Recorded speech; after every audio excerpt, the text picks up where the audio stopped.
안녕하세요. 저는 서울대학교 산업공학과 DSBA 연구실에서 박사과정 하고 있는 허재혁이라고 합니다. 오늘 내용은 Explainable AI의 8주차인 Evaluation에 대한 파트 2, 그 정량 평가에 관한 내용으로 소개를 드리려고 합니다. 먼저 인트로덕션을 간략하게 지난 파트 1에 대해서 설명을 드리고 넘어가려고 하고요. 두 번째로는 이제 quantitative evaluation인 정량 평가에 대해서 이 5가지 퀘스천으로 어떤 정량 평가들이 사용되어야 하는지 한번 정리한 내용이 있고요. 그리고 결론으로 마무리하도록 하겠습니다. 먼저 지난 주차에 대한 설명인데요. 우선 저희가 지금까지 소개를 드렸었던 여러 모델의 설명력을 이제 반환해주는 어트리뷰션 메서드들에 대해서 소개가 있었었죠. 근데 이제 그럼 여러 가지 어트리뷰션 방법들이 있는데 이 방법들 중에 어떤 어트리뷰션 메서드가 가장 좋다고 할 수 있는가 이런 고민이 이제 시작되게 됩니다. 그랬을 때 이걸 평가하기가 상당히 좀 어렵다라고 볼 수가 있는데요. 이미지를 예를 들어서 설명을 하자면 왼쪽과 같은 이제 인풋에 어떤 배가 있는 사진이 있다고 한다면 이 사진을 이제 배라고 인식했을 때 왜 배라고 인식했는지 모델의 그 결과를 해석하고자 할 때 이런 식의 사이언스 맵을 뽑아줍니다. 그래서 하얀색으로 비춰져 있는 이런 영역이 이 모델이 배라고 이제 분류했을 때 그 배라고 분류한 것에 대해 영향을 크게 준 부분이라고 표현을 하는 것이죠. 근데 이거를 평가하기 위해서는 사실 그라운드 트루스가 존재해야 되는데 이 그라운드 트루스가 없다라는 게 이 사이언스 맵, 어트리뷰션 메서드들을 평가할 때 어려운 점 중에 하나입니다. 그래서 이거를 기존에는 정량 평가를 시작하기 전에 정성 평가를 위주로 많이 했었죠.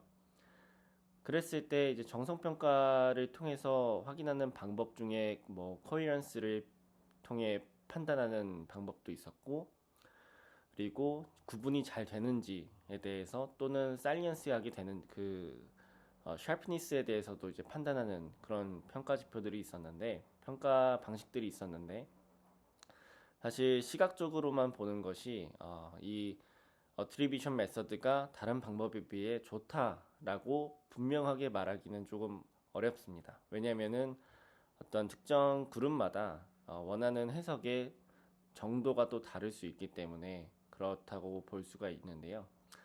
뭐 여기서도 예를 보자면은 여러 가지 이제 어트리뷰션 메서드가 있다고 했을 때 어떤 그룹에서는 이 오른쪽 상단에 있는 스코어 캠이 조금 더 이 레드 박스에 대해서 잘 표현하고 있다라고 볼 수도 있고 또 어떤 그룹에서는 SRD 하이가 더 좋다라고 볼 수도 있고 또는 인풋이 같이 겹쳐져야 조금 더 설명이 좋다 이렇게 얘기를 해볼 수도 있을 것 같아요. 근데 이렇게 눈으로만 평가하는 것이 또 안 좋을 수가 있습니다. 지난번 설명했었던 내용에서도 세니티 체크이라는 과정이 있었는데 이거를 시각적으로만 보는 것보다 좀 더 모델의 파라미터가 이 결과를 뽑는데 영향을 잘 미치고 있는가 또는 데이터가 정확하게 이 영향을 판단하는데 중요한가 이런 식의 랜덤니스를 가지고 평가했던 과정이 있던 것처럼 이 정량 지표 자체가 조금 더 필요하다 이런 얘기를 이제 또 했었습니다. 네, 이게 그 내용이죠. 그래서 오늘은 이 정량 지표가 그래서 어떤 것들이 있는지에 대해서 소개를 드리고 그 정량 지표들이 어떤 이제 퀘스천으로부터 이제 답변이 될 수 있는지에 대해서 5가지로 한번 제가 묶어 보았고요. 첫 번째는 정답에 해당하는 부분을 이 어트리뷰션이 잘 포착하고 있는가에 대한 질문이 있습니다. 그랬을 때는 이렇게 로케이션을 잘 포착하는 이제 방식이 있고 또는 이 로케이션의 맥시멈 포인트가 실제 오브젝트에 대한 바운딩 박스에 잘 포함되어 있는지에 대해 평가하는 포인팅 게임 두 가지가 있고요. 두 번째 질문에서는 정말 이 어트리뷰션이 중요한 부분을 의미하고 있는가, 이거를 판단하기 위해서는 뭐 insertion deletion 방식의 어떤 방법이 있고 ROAR이라는 그 remove and retrain이라는 방식이 있습니다. 그리고 세 번째 퀘스천에서는 이 추출한 어트리뷰션이 중요하다 판단된 부분만 잘 집중하고 있는가, 이거에 대해서도 이제 sparseness나 complexity 두 가지의 평가 지표로서 답변을 해볼 수 있을 것 같고요. 네 번째는 노이즈에 관계없이 어트리뷰션이 일관된 모습을 잘 보이는가에 대한 질문이 있을 수 있습니다. 이거에 대해서도 스테빌리티나 센시티비티 두 가지로 이제 답변을 할 수 있을 것 같고, 마지막으로는 모델의 예측 결과가 바뀔 때 동일한 변화를 가지고 있는가에 대한 답변으로는 infidelity나 faithfulness 이렇게 두 가지로 설명을 할 수 있을 것 같습니다. 각 방법에 대해서는 아래 이렇게 레퍼런스로 해당 방식들을 적용하고 있는 이제 논문들을 같이 첨부해 두었으니 혹시 더 궁금하신 분이 있다면 참고하시면 좋을 것 같습니다. 네, 첫 번째로는 그 다음으로는 이러한 그 평가 지표들이 실제로 어떻게 사용되고 있는가에 대한 예시를 좀 가져온 건데요.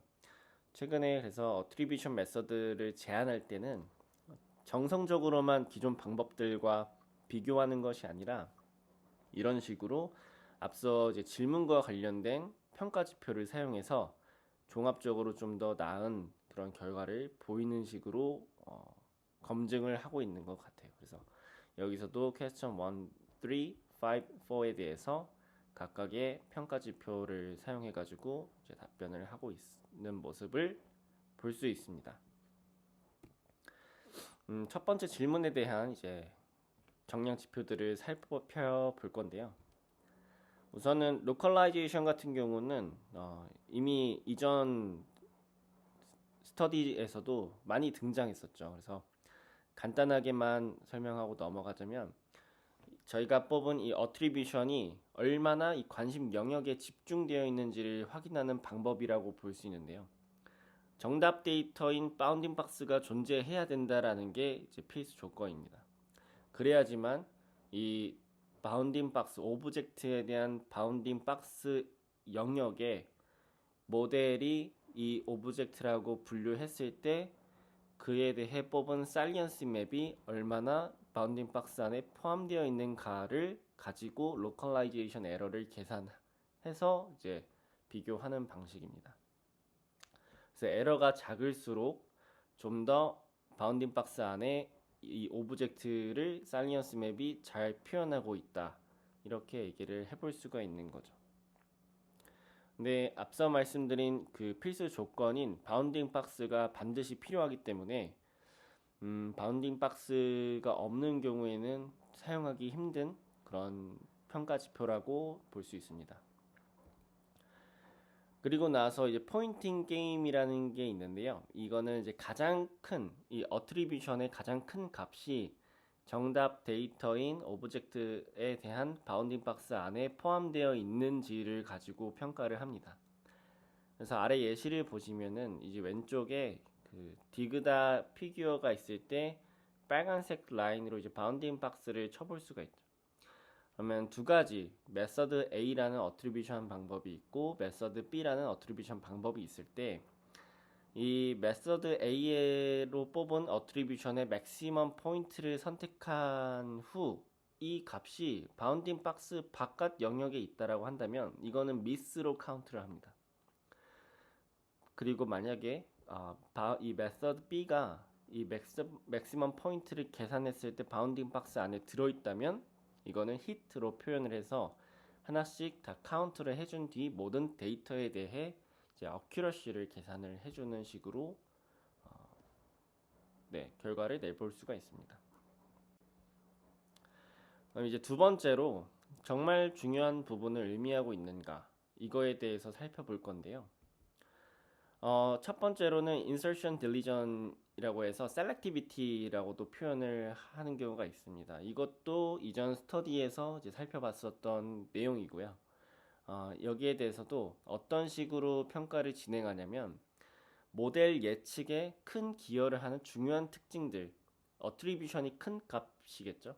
보통 어트리뷰션이 값이 클수록 모델 결과에 영향을 크게 미치고 있다라고 가정하고 있기 때문에 이거를 sorting해서 가장 큰 값 또는 세그먼트 단위로 이거를 지워가며 성능이 하락하는 정도를 통해 이 변화의 폭을 가지고 어트리뷰션 메서드들의 우위를 결정을 합니다.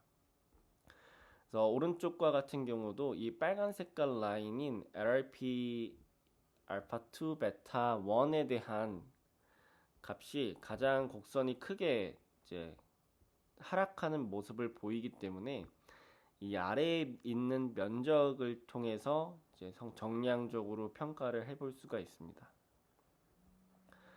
그리고 또는 이거는 이제 컨셉을 기반으로 이제 해석하는 이제 ACE라는 방식에서 사용했던 평가 지표인데 이것도 앞에서 ACE를 설명했을 때 나왔던 그림이죠. 그래서 Smallest Sufficient Concept SSC라는 게 있고 Smallest Disjoint Concept이라는 SDC라는 게 있습니다. SSC는 빈 공간에서 아예 그 백지, 그러니까 뭐 예를 들면 0으로 되어 있는 공간에서 중요한 컨셉을 추가할 때 발생하는 성능의 변화를 이제 측정하는 방식이고요. SDC 같은 경우는 원래 이미지에서 원래 데이터에서 중요한 영역으로 판단된 그 곳을 제거했을 때 발생하는 성능의 변화입니다. SSC를 보게 되면은 이 most important부터 하나씩 추가했을 때의 성능의 향상 정도가 least important나 random보다 훨씬 좋아야 되는 거죠. 그리고 least important한 컨셉 영역을 추가했을 때의 성능 변화가 무작위로 한 것보다 낮아야 되죠. 그거를 이제 판단하기 위해서 적용한 케이스고 SDC 같은 경우는 제거했을 때의 결과이기 때문에 SSC랑 정반대의 결과가 나와야 됩니다. 네, 그래서 이런 식으로 판단하는 방식이 있고 그 다음으로는 이제 remove and retrain이라는 ROAR 방법이 있는데요. 이거는 어떤 질문에서부터 나온 이제 방법이냐면 이 어트리뷰션이 높은 영역을 제외했을 때 모델 성능이 떨어지는 이 하락하는 것이 과연 이 어트리뷰션이 정말 중요했기 때문에 떨어지는 것인가에 대한 질문으로부터 이제 나온 방법이라고 볼 수 있습니다.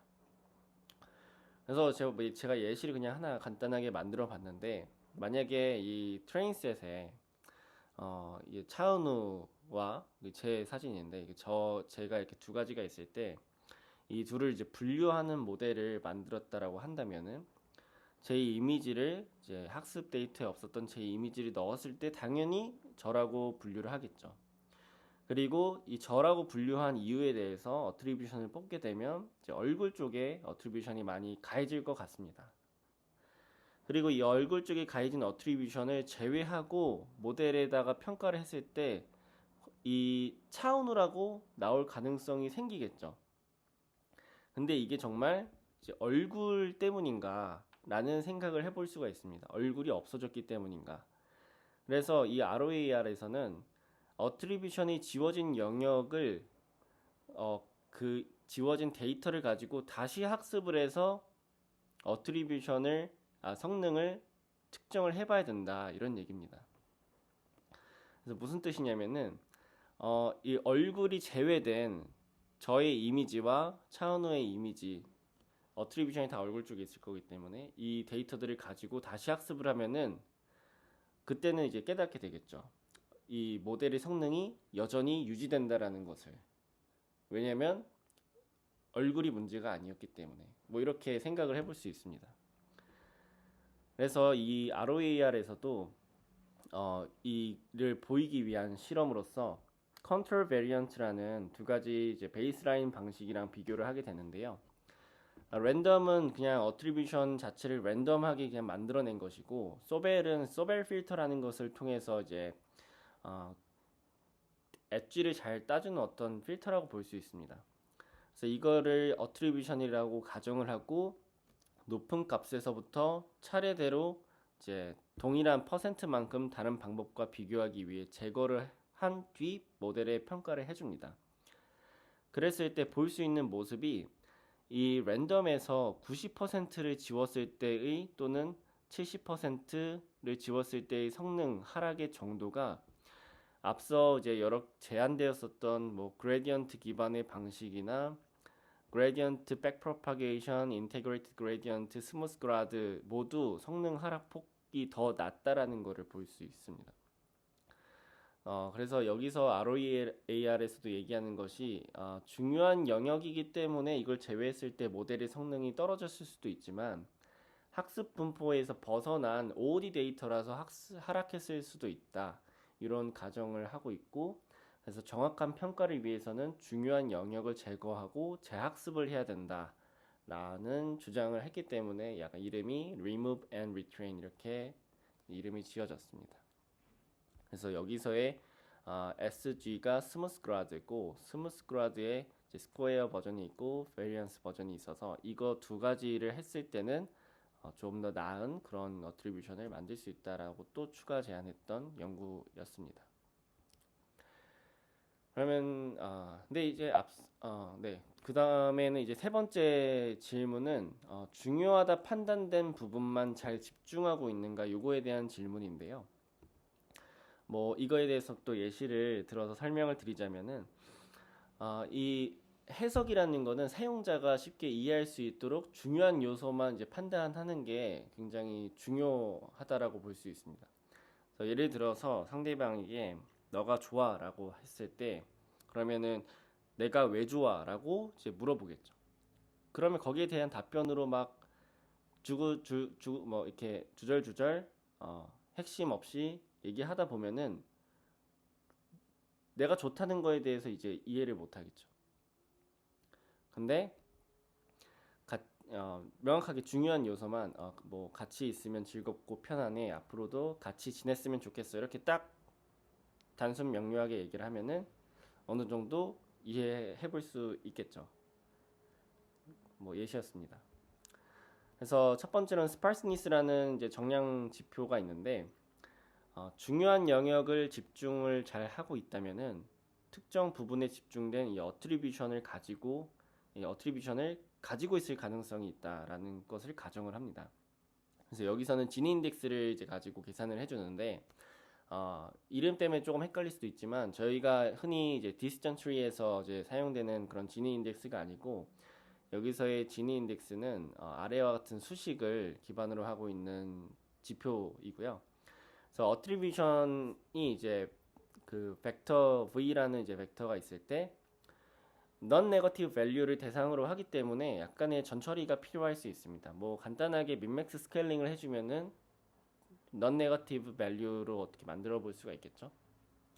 그렇게 전처리를 해주고 이 V 벡터를 오름차순으로 정렬을 해준 뒤에 아래와 같은 수식으로 이제 계산을 해줍니다.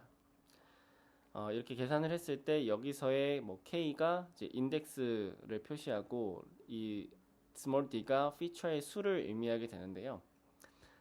이런 식으로 지니 인덱스에 대한 그 벡터에 대한 스파르스니스를 계산하는 지표이기 때문에 10개의 원소가 있고 그 중에 하나만 1이라고 한다면은 아래와 같은 그래프가 이렇게 그려지게 됩니다. 그러면 이 영역의 넓이를 계산해서 이거를 통해 0.9라는 지니 인덱스를 계산할 수가 있고요. 1에 가까울수록 맥시멈이고 0에 가까울수록 0.5에 가까울수록 미니멈이라고 볼 수 있습니다. 그래서 이 스파르스니스는 이 벡터의 크기가 크면 클수록 이제 1에 이제 더 스파르스한 벡터인데 크기가 클수록 1에 수렴해지는 그런 모습을 볼 수 있습니다. 특정 영역에만 이제 어트리뷰션이 몰려 있는 것을 이제 가정해서 만들어진 지표라고 볼 수 있고요. 그리고 두 번째로는 컴플렉시티가 있는데요. 모든 피처의 기여도가 이제 존재를 하면은 도대체 어떤 피처가 중요한지 정확하게 이제 이해하기가 어렵죠. 그래서 소수의 변수가 이 전체의 기여도를 대표하고 있는지를 확인하기 위해서 이 컴플렉시티를 계산을 해주게 되는데요. 여기서의 이 노테이션이 피처 인덱스에 대한 집합을 의미하게 되고, 그리고 이 F는 프레딕터, 모델이겠죠. 저희가 학습한 모델. 그 다음에 스몰 g가 explanation function이라고 볼 수 있습니다. 뭐 attribution method가 될 수 있을 것 같고, 그랬을 때 이 전체의 합이 있고 이 프레딕터 특정 i번째 피처에 대한 attribution이 어느 정도인지를 판단하기 위해서 이 P라는 것을 계산하고 이거에 대한 엔트로피를 구해줍니다. 그럼 엔트로피가 낮을수록 이 컴플렉시티가 낮다라고 표현을 하는 거죠. 그래서 여기서도 예를 들자면 이 네 가지 방법이 있을 때 여기서의 mu c가 컴플렉시티에 대한 스코어인데 컴플렉시티가 낮을수록 중요한 좀 더 핵심적인 부분에만 잘 표현했다라고 이제 판단할 수 있습니다. 그리고 네 번째 질문으로는 어트리뷰션 노이즈에 관계없이 일관된 모습을 보이는가에 대한 설명인데요. 이것도 좀 그냥 예시를 통해서 이제 살펴보자면 그 한가인 씨가 유튜브 활동을 요즘에 하시고 계시죠. 그래서 여기에 대해서 이상형을 이제 말씀을 해주셨는데 이상형들이 굉장히 비슷한 이제 인상을 가지고 계시는 것을 볼 수 있습니다. 그러니까 이것도 어떻게 보면은 노이즈에 크게 관계없이 좋아하는 사람에 대한 어떤 기준이 명확한 거죠. 비슷한 사람에 대해서는 동일한 어트리뷰션을 갖고 있는 거죠. 그래서 이를 위해서 먼저 첫 번째로는 스테빌리티라는 평가 지표를 사용하고 있는데요. 이웃 데이터가 있을 때 그 이웃 데이터들의 어트리뷰션은 비슷해야 된다라는 것을 가정합니다. 그래서 여기서도 식을 보시면 이웃 데이터와의 차이와 그 이웃 데이터 각각에 대한 그 어트리뷰션 차이가 유사해야 된다. 그래서 그거에 대한 맥시멈 값을 구해서 이 어트리뷰션 메서드에 대한 스테빌리티를 측정을 해줍니다. 스테빌리티 값이 그래서 작을수록 좋은 거죠. 그래서 여기서 보시면은 뭐 다른 이제 두 가지 데이터가 있는데 기존에 그냥 오리지널 데이터가 있고 여기에 노이즈가 가해진 데이터가 있을 때 각각의 이제 어트리뷰션 메서드들로 어트리뷰션을 뽑았을 때 이 변화의 차이를 판단할 수 있고 여기서는 이제 SENN이라는 방식이 이 스테빌리티가 낮다라는 것을 이제 표현해주기 위해서 이제 정성적으로 그리고 정량적으로 같이 표현한 실험 예시라고 볼 수 있습니다. 그 다음으로는 이제 맥스 센시티비티가 있는데요. 이것도 사실 아까랑 좀 비슷한 내용입니다.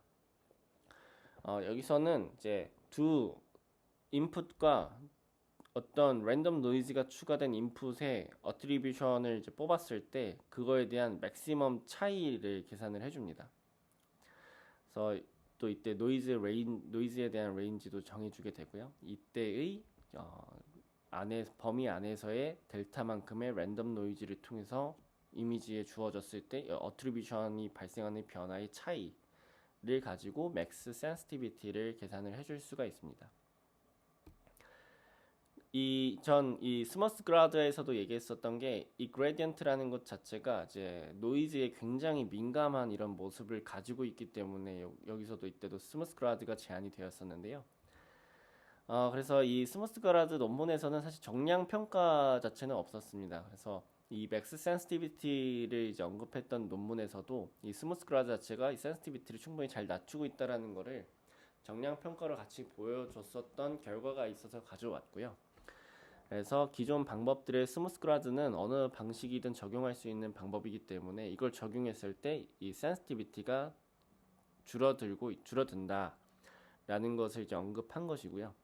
그리고 사실 이 논문에서는 이제 스퀘어라는 이제 인피델리티를 줄이는 그런 어트리뷰션 메서드를 제안을 했는데 그것은 스무스 그라드 를 기존 방법에 적용한 것보다 더 낮은 센시티비티를 가지고 있다. 이런 이제 결과를 보여주기 위해서 나타난 지표입니다. 그리고 마지막으로는 모델 예측 결과가 바뀔 때 동일한 변화를 가지고 있는가에 대한 이제 질문이고요. 이것도 이제 예시를 들자면은 출력에 변화가 존재하면 그에 맞는 어트리뷰션에도 변화가 존재해야겠죠. 그래서 예를 들어서 뭐 나 오늘 바뀐 거 없어? 이랬는데 귀걸이가 바뀌었네 라고 이제 대답을 했다면 다음 날에 나 오늘 바뀐 거 없어? 바뀌었지만 똑같이 귀걸이가 바뀌었네. 그리고 다음 날에 아예 다른 사람은 바뀌었는데 나 오늘 바뀐 거 없어? 귀걸이가 바뀌었네 이러면 이제 헤어지게 되는 거죠. 그래서 이 정확한 어트리뷰션 변화가 출력에 같이 변화해야지 이 사용자가 좀 더 신뢰할 수 있겠죠. 그래서 infidelity라는 지표가 있는데 이 infidelity는 이 integrated gradient에서 언급된 completeness를 좀 반영한 지표라고 볼 수 있습니다. 그래서 completeness라는 것도 어떤 두 입력 간의 어트리뷰션 차이가 있을 때 입력 간의 출력의 차이가 있을 때 이 출력의 차이와 어트리뷰션에 대한 변화가 동일해야 된다라는 것을 가정하고 있는 내용인데요. 이거를 통해 이제 인피델리티 수식을 이렇게도 해볼 수 있습니다. 여기서의 라지 i는 그 어떤 베이스 라인이죠. 뭐 베이스 라인은 특정한 한 어떤 기준이 되는 값입니다. 인풋에 대비해서. 그래서 보통은 뭐 0값으로 채워져 있는 값을 쓰기도 하고 뭐 트레이닝셋의 평균 값으로 쓰기도 하고 뭐 여기에 대해서 베이스라인을 어떻게 설정할지에 대해서도 좀 다양하게 접근 방식이 있는데 어쨌든 그런 식의 이제 사용 용도이고요. 그래서 그 둘의 차이가 존재했을 때 x는 사실 그냥 베이스라인이죠. 그래서 기존 x와 베이스라인의 출력 차이와 그리고 기존 x와 베이스라인에 대한 어트리뷰션이 이제 서로 차이가 작을수록 좋은 것이 바로 이 인피델리티 스코어입니다. 두 번째로는 이제 faithfulness라는 게 있는데 faithfulness는 상관관계를 통해서 이 출력의 차이와 기여도의 변화가 어느 정도 일치하는지를 이제 판단을 해주는 그런 지표라고 볼 수 있습니다.